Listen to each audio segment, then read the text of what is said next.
Hello and welcome to Computer Tech and More. Today I'm going to talk about replacing the switches in my drop shift mechanical keyboard and some disassembly. So there's a story behind why I'm making this video, and the story behind that is I sprained my ankle, and while reaching for my keyboard a couple days ago, I accidentally knocked a cup of soda right into my keyboard. Now, and this ended up messing up some of the switches. They're now, some of them are now sticky and gunky and don't move very well. So I unplugged it and poured all the liquid out and disassembled, as I'm doing right now, taking out the screws. So this is an aluminum bottom back plate to the keyboard. And everything that day seemed to be good after I dried it out. But after 24 hours, I found that the keys were now, some of them, particularly where the liquid had splashed on it, were now, what's the best word? Sticky, not as smooth, whatever. So I bought some new switches from drop.com. And my keyboard had Cherry MX Browns, and I noticed that they had, what's it, Kailh, K-A-I-L-H, speed tactile switches. So that means they have a shorter pull. So I actually wanted something like that. So this is the back plate, some magnets. This is a plastic diffuser. I don't really want to take it off because one of the magnets is not glued on properly, but the plastic here diffuses the light. And here's the bottom of the keyboard.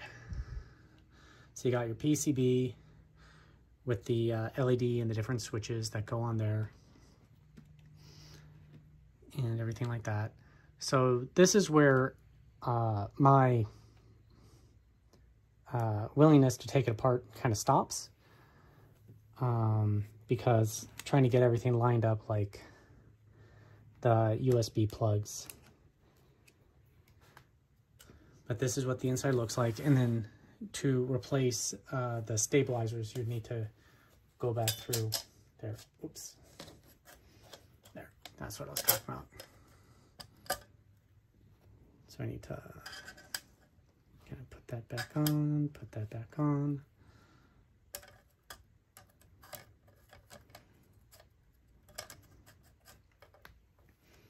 We'll line it up.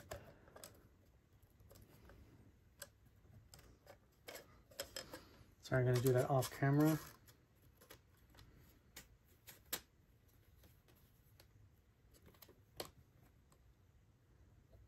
Okay, give it a little hold.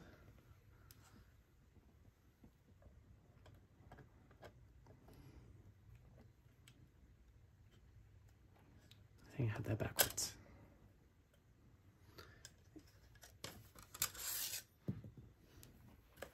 Okay, well, I'm going to do that off camera later and just align things.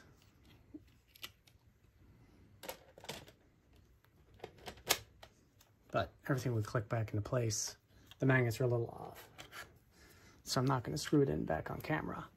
So the drop keyboards come with this handy dandy keycap puller and this little switch remover.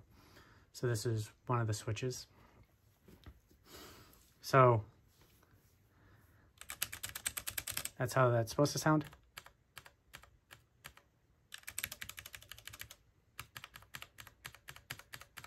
Can you hear the difference? So to remove the keycap, put it on the sides and you lift straight up. So this is a double shot keycap. Just might focus, hopefully. Oops.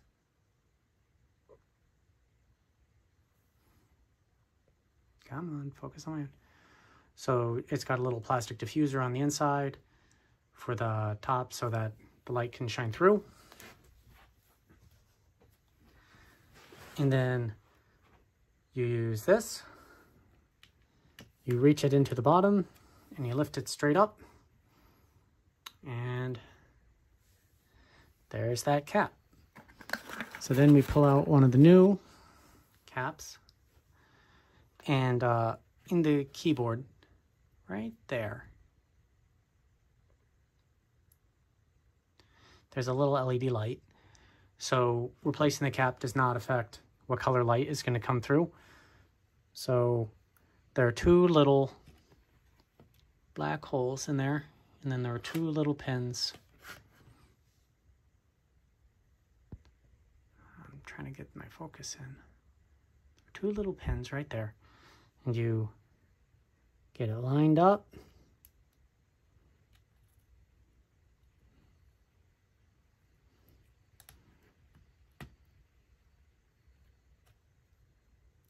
Try to get it lined up.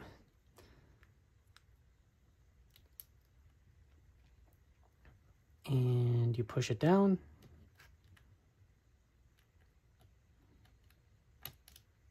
I am not an expert at this. I only replaced my space bar last night, and I knew that this keyboard did have swappable switches. You push it straight down, and then it's in. And then you would put the keycap back on, and you rinse and repeat for every single key that you want to replace. So I'm going to actually be swapping out all my letter keys to the new Kila Speed tactile switches, and using the MX Browns for like the number pad and the non-key, since I mainly use this keyboard for gaming. So that way hopefully I get faster key presses on WS and D. But this is sort of an overview of replacing keyboard switches and that kind of thing, more specifically on this keyboard. And if the worst happens and you spill a drink on your keyboard, which unfortunately can happen, and then make sure to let it dry out. I let this dry out for an hour or so because I dumped it all out and gently wiped all the liquid off after spilling on it before plugging it back in. And everything appears to be working, all the LED lights and all that good stuff. So here's my video about doing that. Anyways, please subscribe and for more content, and have a great day. And we're back. I decided to continue this video to show the final steps of reinstalling the keys. And looking at the two different, sorry about that, I thought I had it on camera, the two different switches. So when you're picking out the switches, make sure they're compatible with your keyboard. My keyboard was compatible with MX or Cherry style switches, and it needs the two pins, the center peg, and the specific type of, I guess, crosshead you could call it. And then there are subtle differences with the shape of the switch themselves. So the Kila, I'm sorry if I mispronounce it, has one large opening there for when you use that claw to the extractor to pull it out, while the MX Cherry has a little tab and a little tab. In my opinion, it makes the Cherry easier to install and uninstall than the other brand, the Kila. So if you're going to be potentially doing this a lot, Cherry is probably the easier brand to go with. And that's where I left my keyboard. So let's go ahead and install the rest of the keys. Okay. Also, I'm gonna go ahead and plug it in so we can see the light shine through.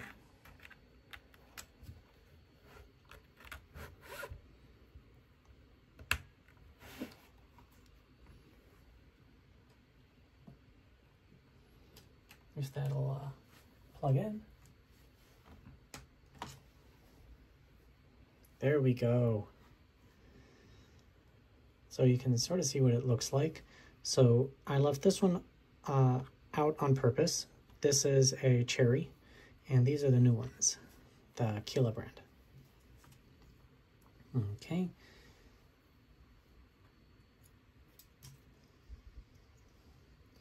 Let's see, where does F go? F should go there. Press down. Okay, that one's the number. This is T. T goes next to Y.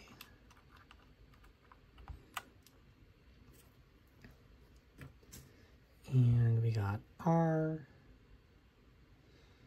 R goes next to E. And we got G. G goes over there next to H. And we got, so I know these are different colors, so they will have a different perceived brightness. We're going to do a quick test with the way key sounds in a second, after I finish putting all these back in.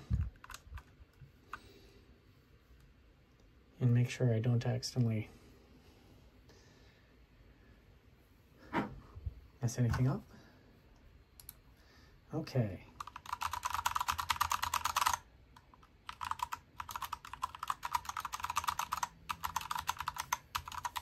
There's some cherries. There's cherries and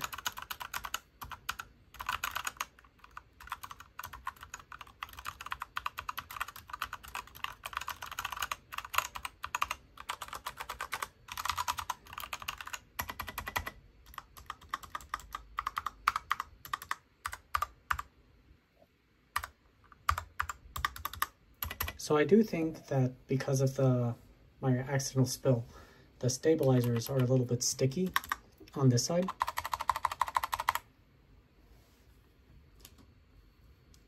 But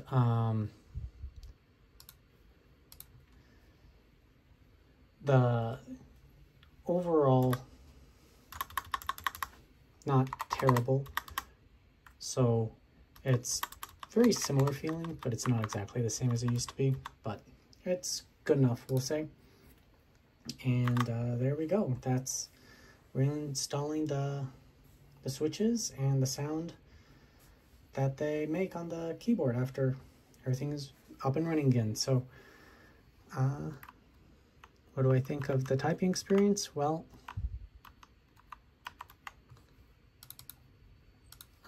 that we'll have to wait and see when I do a lot more typing. Initial impressions are they are just fine and about the same. Again, like I said previously when I talked about this keyboard, I appear not to be overly picky with my typing. So overall, I'm going to just say it's right there and it's good enough. Anyways, thank you for watching. Have a great day.